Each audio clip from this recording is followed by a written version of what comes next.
kanalen. I dag skal vi ta opp nok et interessant tema, så jeg setter over til studio.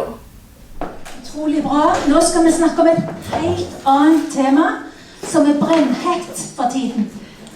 Nemlig bompenger. Og vår klapp i vei. Men det Og vår spesielle gjest vi har her i dag den som startet bompengeopprøret. Sant det var det? Ja. Her i Bergen var det. Og han en ekte bergenser. En erkebergenser, vil jeg tro. Og vi liker tydelige folk. Vi liker jordnære folk. Som sier hva de mener, og som mener hva de sier. Det vil vi straks merke når vi får høre Willy Pardøy. Du blant venner, Willy, så kom frem og innkasser en hjertelig velkommen.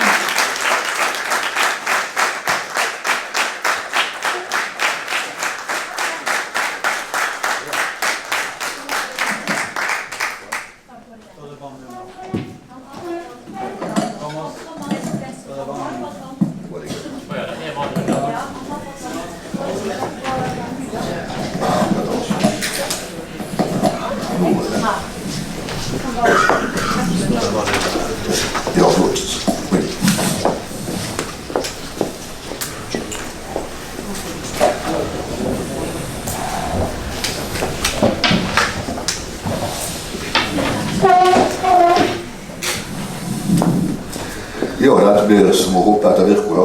Det har jeg kjent. Og jeg langt ut på min komfortzone. Går det bra, det? Ja. Flott. Jeg må få takke for invitasjonen fra Partiet De Kristne. Jeg vil bedt å fortelle litt om aksjonskomiteen nok. Vi ble startet i 25.11.2016. Og det var faktisk nok, mer enn nok. Det gikk på røstelsesavgift, det gikk på Bybanen og Bryggen, og de 15 nye bomstasjoner. 13 stykker på dørtersket omvendsområdene, og 2 i sentrum. Nå har jeg stokket litt her, som vi ser her. Jeg må nesten se, så jeg vet at representert i aksjonsskolen er nok til sa, ikke sant? Ja. Og der er leder for, og også leder for Bergen Lastebileier-forening. Bergen Lastebileier-forening er en gammel forening fra 1933, og det er liksom verktøy i mye av det vi gjør på det gjelder trilleaksjoner. Vi ikke hver gang vi ute og markerer oss med tunge kjøretøyer i trafikken. Sist gang var i år 2000, det var 16,5 år siden vi på dieselavgift. Så når vi gjør noe, så prøver vi å få minst mulig samfunnsmessige konsekvenser. Men som sagt, vi har hatt 4 politisk markeringer av trillene, 2 om morgenen og 2 om ettermiddagen. Og den siste, Thomas, der var du med på. Det var jeg faktisk veldig stolt av. At vi kunne se på det nye pressemelding der, og der ser vi at også partiet ditt var med.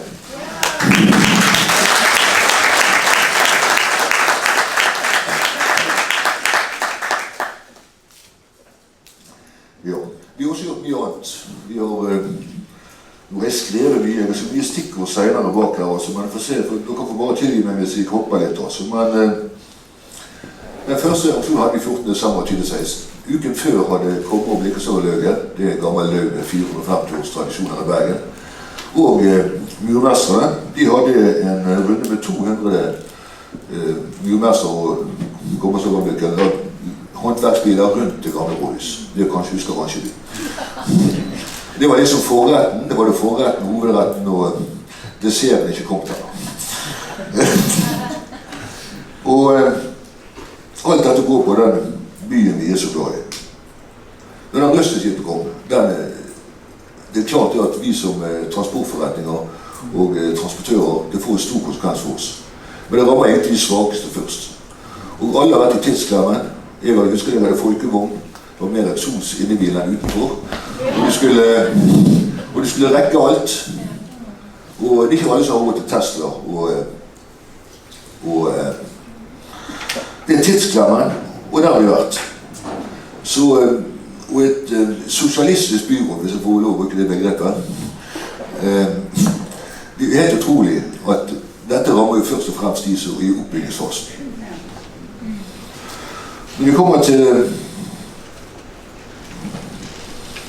vi har gjort mye forskjellig. Vi har også vært på Torgallmenningen under stortingsvalget. Vi har en gammel isvogn som jeg fikk fra Henning Olsen for en del år siden. Og den er jo profilert opp med nok er nok. Og der brukte vi 9 dager under stortingsvalget på Torgallmenningen. Og vi så på motsatt side. Det var ikke alle politikere som var like glad i oss. Det var en fra Høyre og prøvde å få oss vekk. Men dette går jo på ytringsfrihet.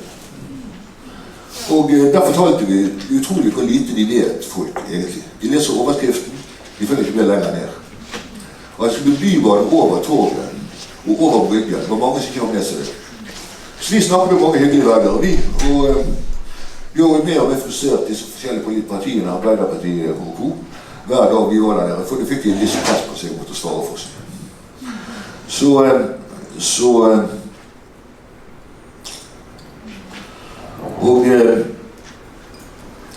var det en fra Fyllingsdalen. Han gjorde en fantastisk jobb. Og han fikk det såkalte innbyggerinitiativet, 4000 underskrifter, for om vi skulle få en folkeavstemning om mer bompenger. Og der var det kun Rødt og Frp, og en fra Høyre. Han fikk forresten ikke lov å stemme, men de var de som ville gi velgerne i Bergen en folkeavstemning om mer bompenger. Og så hadde vi denne bompenger stående utenfor, og vi kan se mer frem mot valget, vi kan se de forskjellige settinger. Hva dette vil bety for folk? De siste 15 ringene, 2 i byen og 15 rundt. Vi tenker på næringsliv. Vi har en i Oslo-komiteen, Dag Aldal. Han driver Kleppvollen på Laksevåg, på det innerste av bompengene. Når Røstlyset kom, da lå oljestrømmen knekket rygg i 2016. Hans ansatte måtte å reise på forskjellige tidspunkt på døgnet for å unngå denne Røstlyset. Og det er næringsfiendtlig det de gjør. Når de 15 nye kommer nå, min bedrift, Dag Aldals bedrift, vi har mange flinke folk som bor rundt omkring på omegnskommunene. Jeg sier de skal helst være oppfors på gård, da er de veldig flinke. Så bor rundt på omegnskommunene, så skal jobbe innenfor den tollbarrieren. Jeg vil ta en mann, ellers så går det galt. Der var det antak. Så er det sånn at vi har spisskompetanse. For å opprettholde den spisskompetansen, så er jeg nødt nå fra etter den 6. april. Jeg er nødt til å kompensere for de som jobber utenfor. Nødt til å gi dem mer lønn, eller betale bompenger for dem. For ellers risikerer jeg og alle andre som har bedrifter innenfor den tollbarrieren at de mister spisskompetanse. Det er ikke noe råd til. Og på dette her så jeg skal betale, da må jeg selvfølgelig betale arbeidsgift. De må nok skatte for det, hvis de ikke jeg, ellers må bare gi det som ren lønn. Så vi må jo opp i en viss sum, for de skal betale skatten. Så bompengene er jo av ferdig skattede midler. Så konsekvensen av alt dette, det er et politikerfrakt. Det er grasrotopprør som kommer helt nedenifra. Jeg har gått langt ut for manus, men det hjelper ikke at jeg kan bare snakke. Så det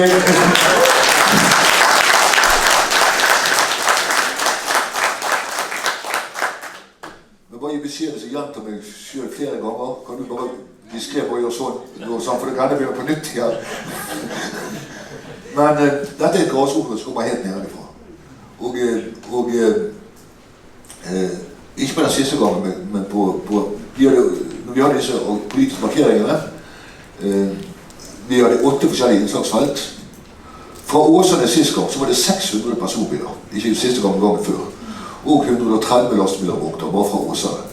Men da var det sånn mobilforening som har gjort en god jobb og ut og klistet opp merker rundt, så markedsføring hjelper jo alltid.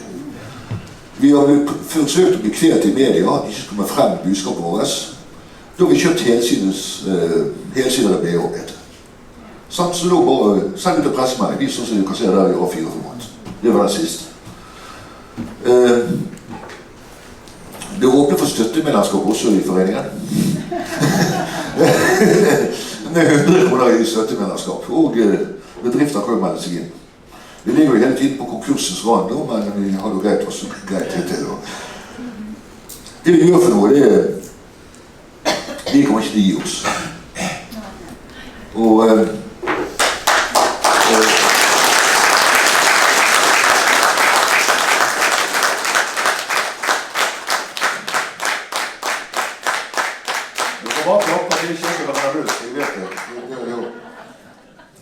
så dere om den politiske hestadelen? Den er ikke nevnt, sant? Ikke ennå, nei, for det gikk litt i ball her.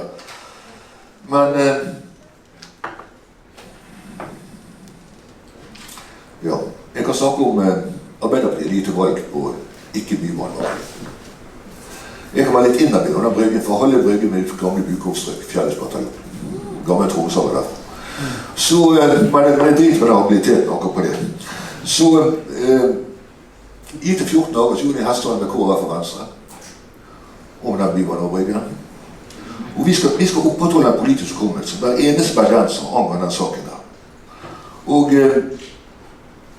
Og jeg sier alltid tør. Til og med Arbeiderpartiet har jo en som utdannet historiker og vil ha en bybane, et tog forbi UNESCOs kulturarvliste. I 1955 så ble det store deler av bryggen ned. Så gravde de der ned sikkert i en del år. Jeg tror de er ferdige å grave noe på den ytterste delen. Og der vil de rive bryggen. De ville bygge blokker i Lukk 1960. Alle vet hvordan det ser ut. Så jeg tenker på på klokskapens lys som har litt mer vann her. Så skal jeg få lage et alternering senere i kveld etter dette her. Jeg kan ikke si det italiensk.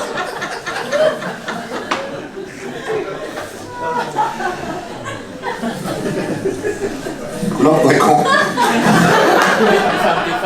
1955, ja. Da kan det bare gå oppover. Og jeg tenker på, hvis jeg ser i rette på klokskapens lys, sant? Og ser på det vågte hertenk, så redder jeg bryggen. Sånn, så kanskje det er vår tur nå. Var ikke det de sa i det traktoratteret? Det er vår tur nå.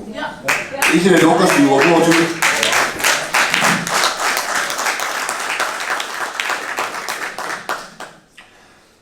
Men da må jeg spørre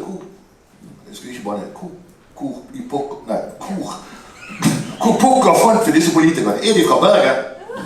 Sant? De som deltar dette. Det er folkeopprøret av politikerforakten. Det kommer som sagt helt nedenfra.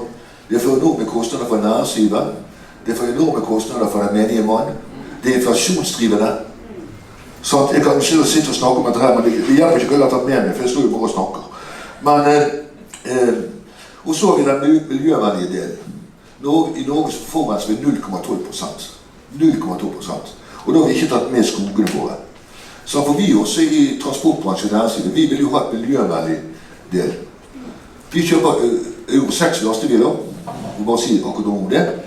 Vi kunne velge med Euro 5, den er veldig bra, med Euro 6 er 6 ganger bedre. Så koster det en stor V8 mellom 100 og 120 000 mer for et chassis X-moms for en Euro 6. For 6-7 år siden så hadde vi politikerne oppe på minnet til BLF og NLF. Vi skulle skolere det i Euro 1 og til Euro 6 som ville komme. Jeg husker, det var ikke så, det kom halvparten av det i hvert fall. Men de må lese seg opp. Vi kjører Euro 6 lastebil over Damerplass på en dårlig dag, så er det faktisk, god dag her, så er det faktisk, er det renere luft etter han har kjørt over, eller før han kom. Og batteriteknologien kan man tenke på det sveveste og tyngre biler. Bare så det er sagt, du må ta hele miljøregnskapet ut. Fra bilen er produsert til han blir avlivet, holdt på å si. Og da kan du kjøre 200 000 cirka det med en bensinbil, bare produksjonskostnaden på denne Tesla, denne elektriske. Og det går inn på forskjellige grunnstoffer som er hentet fra utviklingsland. Jeg skal ikke nevne noe barnearbeid, men de må ta hele miljøregnskapet med. Bare så det er sagt. Og vi er veldig opptatt av miljøet også, i Norge også. I dag har vi et tak på 60 på den måten.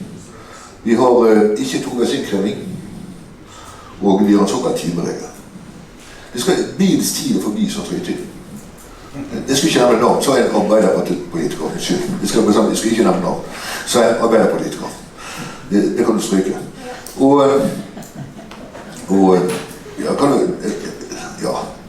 Jeg har aldri diskutert, men jeg tror jeg drar likevel. Aksjon 2, så var jo bilens tid forbi. Og Kåre Blikkersagle i gamle dager, så hadde jo de får jo rett med hest og kjære i byen, det 100 år siden.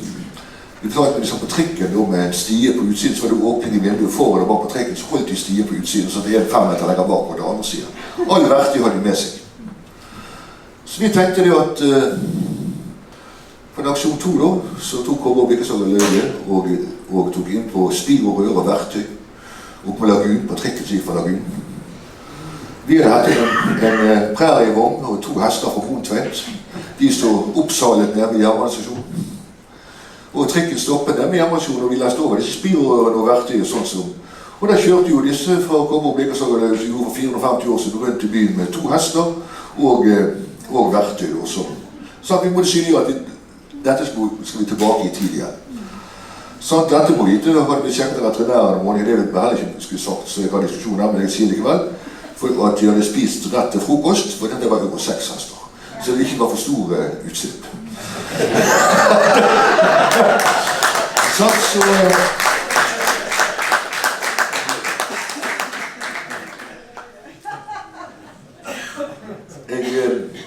Jeg kan bare glemme det som jeg har skrevet, men jeg vet ikke hvor langt jeg har kommet heller. Men vi brukte det veldig god tid, det var veldig interessant forresten. Men konsekvensen av dette, det er ingen politiske partier som vil vinne i Bergen med en bybane over Bryggen, eller med en ytre bompenning.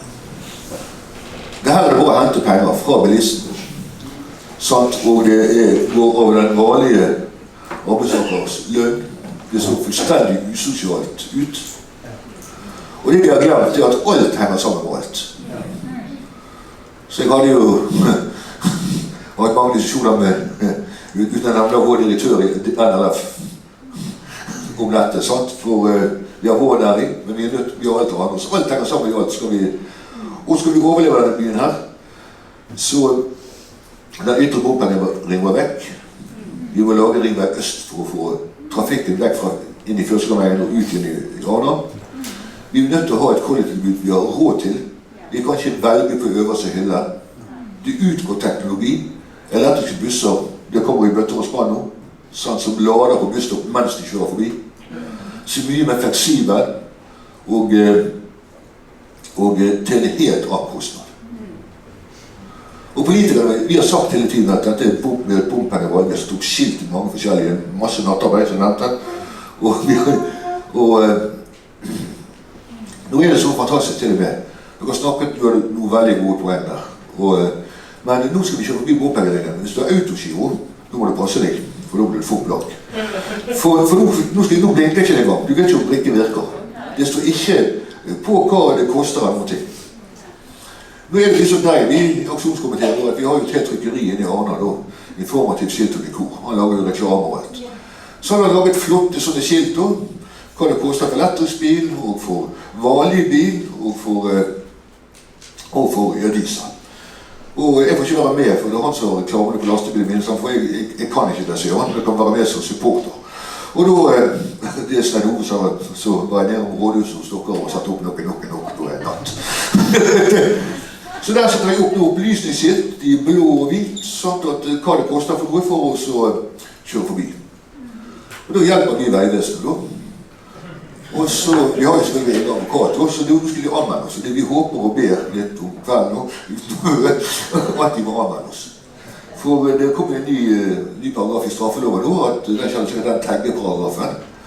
Men vi har sjekket på advokaten vår, så han venter bare på vi skal ringe. Og da hjelper vi Vegvesenet, for de skal jo spare kostnader. Ikke skal vi vite at vi kjører forbi, ikke skal vi vite hva det koster. Så altså, nå tar de det ned, men nå har de fått noen nye firkanter også der da, så noe på det, og da tar de vekk det som står på det også, så de tar vekk sitt eget uskaperett vårt, men vi har veldig god lik på det. Og dette har vi holdt på med nå, så nå for at London har de foregått stort opp, hadde jeg ikke en runde før han reiste om morgenen da, så du må jo fylle på hele tiden, kan du si. Så...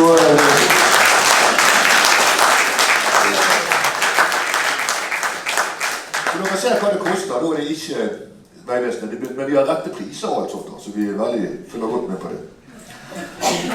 Nå var det han som var lengst. Det var jo håpet etter virke. Hva var det jeg skulle si for noe på slutten av det? Ser det greit ut nok nå, eller skal jeg... Kjør på. Ja. Nei, så... Men jeg tar nemlig for partiet kristne med, og dere må bare gi oss. Vi har alle barnetroen våres, og jeg synes det er tøft, dere drar det, og KrF det har alltid vært stiftet i 1933, det var da ble imponert hvis dere har stiftet, husker du det? Og dere drar det til, når de skal dra til venstre, så dere går jo mer til høyre, ja. Og det har jo alltid vært til høyre. Så jeg synes det er flott det dere gjør. Og jeg håper virkelig dere får noe mandater i det bystyret. Det håper jeg virkelig dere får. Og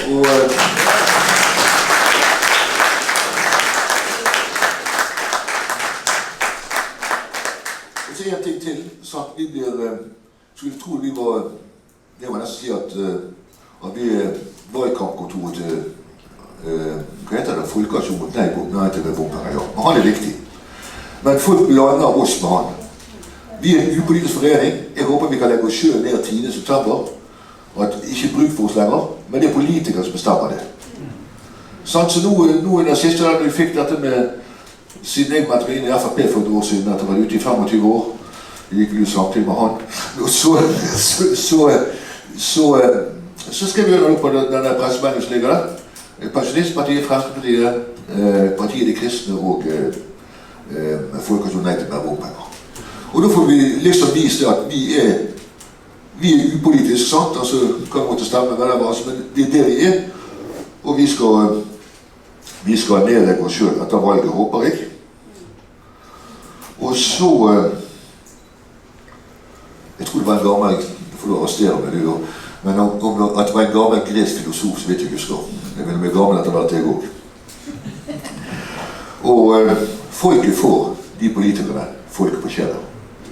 Og så er det ikke dette bare noe ordentlig, men dette fortjener vi ikke. Nå skal vi uten, ja, dette fortjener vi ikke. Tusen takk for meg.